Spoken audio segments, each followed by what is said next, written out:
Então, a paz de Deus, meus preciosos e queridos irmãos, sempre no glorioso nome de nosso Senhor Jesus Cristo. Bom, agora eu acho que nosso querido irmão Edivaldo Oliveira está ficando sem argumentos, né? E ele botou agora o seguinte comentário: Jair, eu já disse e repito, você é inteligente. Ah, meu filho, não muito, tá? Não muito. Sou muito pouco inteligente. Lamentável, sabe? Semi-analfabeto também, viu? Semi-analfabeto, filho. Ou melhor dizendo, analfabeto de pai e mãe. Entende? Mas foi o que Deus preparou para vocês, né? O que eu vou fazer? Então ele escreve, não se faça de tudo. Meu querido, eu estou fazendo aqui eu estou aqui num empreendimento fabuloso, que só os sábios é que se empenham por ele. Eu estou na busca da salvação das almas. Para a sua informação, meu querido, uma alma vale mais que o mundo inteiro. A sua alma, vale mais que o mundo inteiro. Você não sabia disso, com certeza, né? Você pensa que isso é da minha imaginação? Não, quem falou isso foi o Senhor Jesus. Você leu a parábola lá do rico insensato, que tinha muitos bens, e ele falou, vou desmanchar esses galpões e fazer outros maiores, e vou colocar lá todos meus bens, toda a minha fortuna, e depois eu vou dizer para minha alma, come e bebe, porque tem bens para muitos anos, né? E o Senhor falou com ele naquela noite, louco, esta noite eu vou pedir a tua alma, o que você tem preparada para ela? De quem será? Entendeu? Então, está escrito, as almas valem mais que o mundo inteiro. Tá? E com estas minhas exortações e com as minhas denúncias, tá? Pregando o verdadeiro evangelho, que não é essa mentira diabólica que você aprendeu destes homens, não, viu, Edivaldo? Entrar no céu com firmeza, fidelidade. Vai perguntar para o seu ancião, filho, firmeza e fidelidade no quê? Entendeu? Ele vai raspar a garganta, ele não vai saber dizer, entende? Ou ele vai te apresentar uma lista de coisas que você não deve fazer e uma lista de coisas que você deve praticar, mas isso é o Evangelho. O Evangelho salva, isso salva alguém. Se fosse isso, o Senhor Jesus não precisava dar sua vida na cruz do Calvário. É elementar, meu filho, elementar isso. E nem é do seu ensinamento, Edivaldo. Ele fala aqui, ó, leia o Evangelho de João, aqui, ó. Ele fala por 20 vezes. Quem crê em mim tem a vida eterna. Não fala vai ter a vida eterna, quem sabe tem a vida eterna. Vamos pesar o Edivaldo na balança para ver se o Edivaldo está no peso certo para entrar na minha glória. Não tem nada disso, entende? Porque o sangue derramado é suficiente para cobrir toda a nossa miséria. Ele nos justifica diante de Deus com esse sangue, entende? Quem crê nesse sacrifício está justificado diante de Deus. Porque, Edivaldo, presta atenção, meu filho. Deus não vai castigar no seu filho o meu pecado para depois cobrar de mim, cobrar uma mesma dívida 2 vezes. Se nós aqui, Edivaldo, que somos estúpidos, idiotados, ignorantes, brutos, temos uma legislação que nos protege. Uma empresa não pode cobrar uma mesma dívida da sua pessoa. Se fizer isso, você pode mover uma ação judicial e até pegar uma grana de indenização, Edivaldo. Você acha que aquele que é o juiz do universo tem atitudes diferentes? Entende? Faz mais um pouquinho, Edivaldo. Vai perguntar para o seu ancião se ele sabe o que é o Evangelho. Ele vai raspar a garganta. Ele não vai responder. Porque não sabe o que é o Evangelho, como você não sabe o que é o Evangelho. E por isso agora você está dando uma inventando coisas agora, né? Não se faça de tolo. Eu estou empenhado em ganhar razão. Edivaldo, eu aprendi isso com um missionário que mora aqui pertinho da minha casa, sabe? Ele foi missionário no meio dos índios, sabe? Largou tudo aqui, entendeu? Família, emprego. Sabe, Edivaldo, o pai dele ensinava para ele o seguinte, Edivaldo, presta atenção. Sabe o que o pai dele ensinava? O pai dele deu exemplo, tá?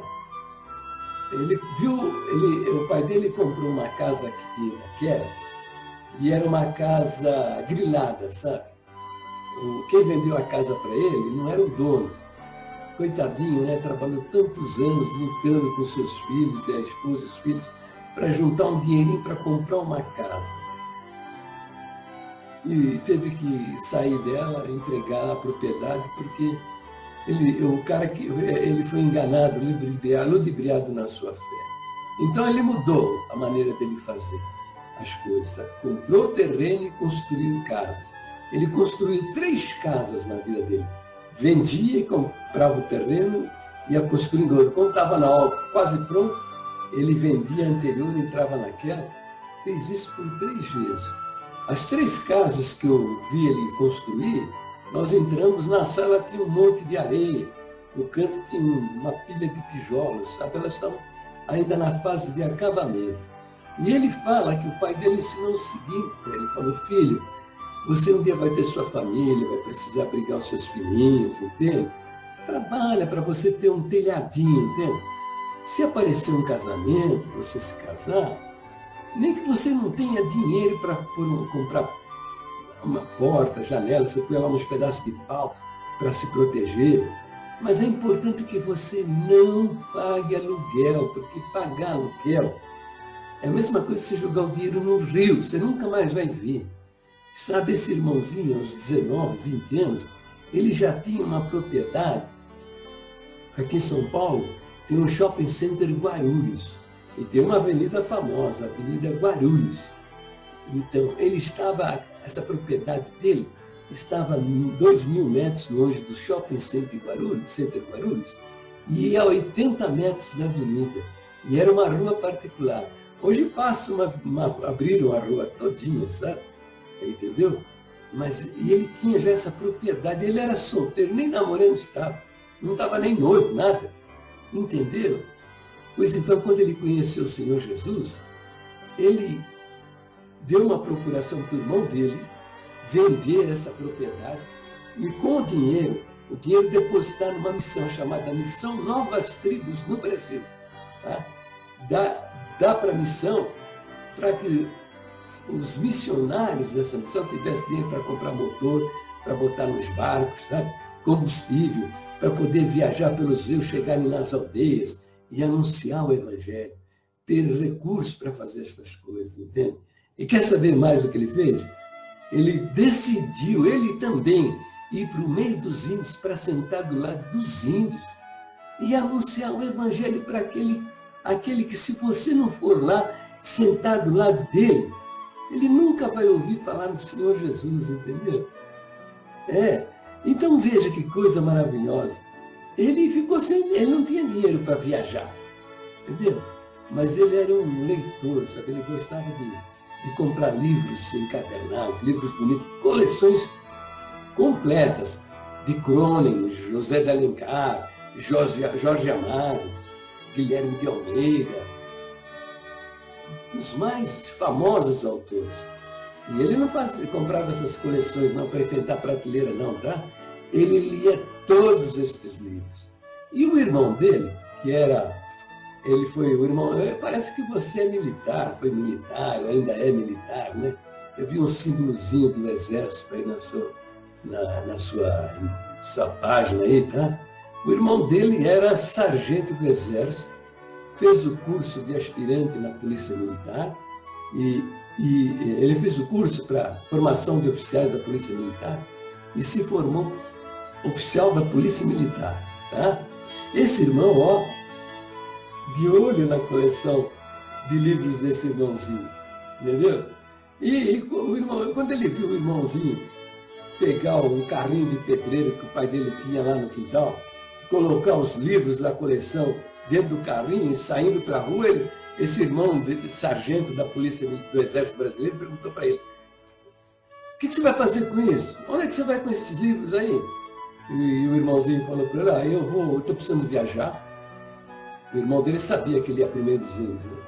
E eu estou sem dinheiro da passagem, eu vou vender esses livros aí na Rua Antônio de Barros, aqui no Tatuapé, né? Rua Antônio de Barros. Vou botar na calçada e arrematar esses livros para conseguir dinheiro para viajar. Aí o irmão dele falou assim: quanto é que você quer nesse livro? Falou: eu preciso de tanto. E o irmão dele comprou a coleção dele, entendeu? E ele foi lá para o meio dos índios. Por que ele fez isso, Edivaldo? Por que ele fez isso? Por quê? Sabe por quê? Por causa das almas perdidas, Edivaldo.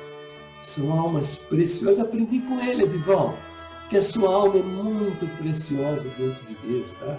Que você está sendo enganado por falsos ensinamentos, tá? Os homens apostataram das nossas doutrinas originais.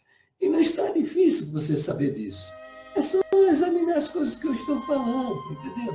É só examinar o que eu estou falando. Estou mostrando, provando para você, com provas documentais. Atos 15, está lá como deve ser conduzida uma reunião ministerial quando vai tratar de doutrinas. Ali não está se tratando lá em Atos 15 de normas administrativas, mudanças de ministros de região, ministro que deixou o ministério e mudou de residência, essas coisinhas que são insignificantes. O que não deve estar escondido de maneira alguma são doutrinas. Atos 15, como mostrei a você, uma reunião dos apóstolos e dos anciãos com toda a igreja, Porque doutrina, se a igreja não estiver presente, estes homens vão estabelecer como doutrinas de perdição, doutrinas que matam a alma. Como eu mostrei para você, a doutrina do pecado de morte, tá? Que depois evoluiu, né? A princípio eram os que adulteraram e os que fornicaram. Depois o camarada que, no final do culto, chamasse um ancião e falou: meu irmão, você falou aí na tribuna, aí, o que você pregou está fora da palavra de Deus. Como é que você abriu a sua boca para falar uma coisa dessa? Tomava o maduro, o ancião dizia: o que você está blasfemando da palavra que Deus deu na minha boca? E expulso da igreja, rapaz. E ainda depois, dizia: não, irmão, não mexa com isso não, porque o irmão não está mais congregando não, porque não mexa com isso que isso é do diabo. E a ovelhinha ficava pensando que o cara é homossexual, ladrão, adulterou, pensava o diabo a quatro, quando na realidade ele deu uma rastança no ancião, porque o ancião cego, guiado por outros cegos, na tribuna falou asneira, né? Entendeu? Então eles fizeram isso com milhares de pessoas, destruindo famílias. Você tem gosto de sangue na garganta quando você tosse? Você é um vampiro disfarçado, rapaz? Puxa, o que é isso? O que é isso? Bom, esse é o outro lado da coisa, né? O meu esforço, o meu trabalho é na salvação das almas, né? E você veja a sua loucura. Veja o tamanho da sua loucura. Você quer a sua melhor esperança de salvação? É comparecer diante de um Deus que é santidade absoluta, justiça absoluta e que está dando aos homens uma salvação gratuita. Crer, está salvo. E você quer comparecer diante dele para a sua melhor expectativa é comparecer dele para dar conta das suas obras. Você está ferrado. Você vai parar no inferno, meu amigo. Então todo o meu esforço é de cobrir seu olho. Porque quando você tombar, essa carne sua aí caída, tombar, e você vai comparecer na presença de Deus, ele vai mandar você para o inferno metendo o calcanhar no seu nariz. Entendeu? Por quê? Porque ele te dá. Está lá no Evangelho de João, fala 20 vezes, quem crê em mim tem a vida eterna. Em vez de você acreditar na palavra do Espírito Santo, o que o Senhor Jesus falou, e o Espírito Santo mandou que João anotasse, escrevesse, registrasse para o nosso conhecimento e informação. Em vez de você acreditar na revelação das Escrituras, você vai atrás da boca de homens. Ora, faça-me um favor, né? O que é isso? E você quer dar uma de servo de Deus? Para com isso. Você sabia, meu amigo, meu querido, que os apóstolos, eles não se apresentavam como servo de Deus? Não se apresentavam como servo de Deus. Vai lá, procura lá, servo de Deus. Tá? Você vai encontrar 7 vezes eles se apresentando como servos de Deus, mas o nome do Senhor Jesus sempre associado. Tá? Servo de Deus e de nosso Senhor Jesus Cristo. Apresenta 7 vezes. Não mais. 7 vezes. Agora, como servos de Jesus Cristo se apresentam 13 vezes. Sem falar na saudação, tá? Não estou falando da saudação, não. Que a saudação, todas as cartas, você lê lá, graça e paz da parte de Deus e de nosso Senhor Jesus Cristo. Nunca o nome de Deus vem separado, está sempre associado ao nome do Senhor Jesus. Você quer saber por quê, meu anjo? Quer saber por quê?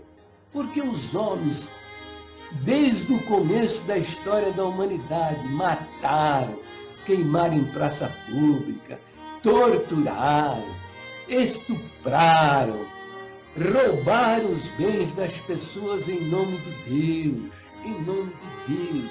O catolicismo romano, 600 anos depois de Cristo, 200 anos depois do Concílio de Nicéia, lá por volta do ano 600, 550, 600 depois de Cristo, já começaram a matar as pessoas, queimar em praça pública, roubar os seus bens, estuprar as mulheres, torturar, entendeu? E sabe como é que eles...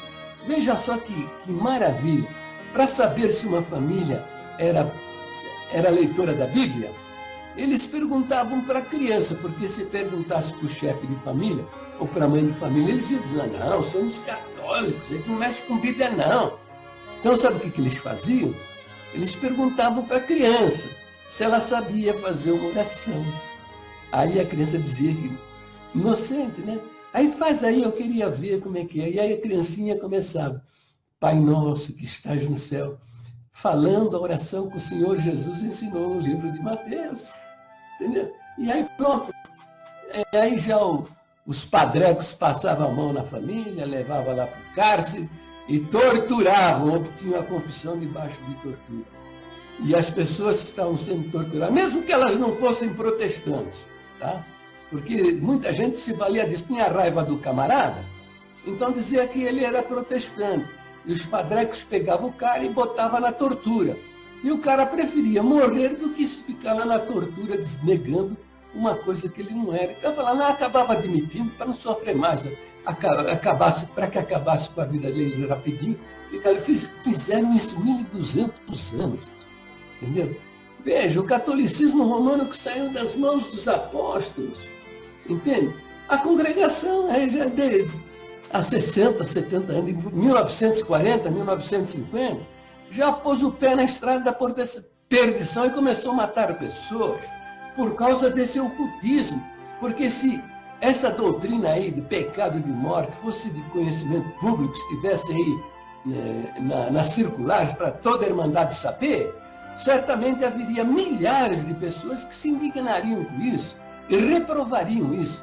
Então, o jeito, qual foi que o diabo usou na vida desses homens? Tirou o ensino da Bíblia, o ensino das Escrituras, as suas manifestações são de pura ignorância do que a Bíblia diz. Entendeu? Tirar, então, a verdade, né? Arrancar a verdade da vida das pessoas e oferecer em troca a mentira, a heresia diabólica. Para com isso, né, Edivaldo? Pelo amor de Deus, o que é isso? Tem mais. Então, meu querido irmão, minha querida irmã, você está vendo que eu estou falando a verdade, mostrando quais são as nossas verdadeiras doutrinas, o que a Bíblia diz a respeito delas. Divulgue os meus vídeos nas redes sociais, no Instagram, no Twitter, lá nas comunidades do Google+, e se inscreva no meu canal de YouTube. Agora você vai ver os 70 pontos heréticos da congregação. Recomendo, examina com cuidado aquilo que eu estou dizendo, veja a fundamentação bíblica e se tiver alguma dúvida, alguma pergunta, coloque nos comentários deste vídeo, que eu estarei disposto a explicar direitinho para você. Deus abençoe a todos e fiquem na paz gloriosa do nosso Deus, sempre no precioso nome do Senhor Jesus.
Meu querido irmão, minha querida irmã, você está vendo que eu estou falando a verdade, mostrando quais são as nossas verdadeiras doutrinas e o que a Bíblia diz a respeito delas.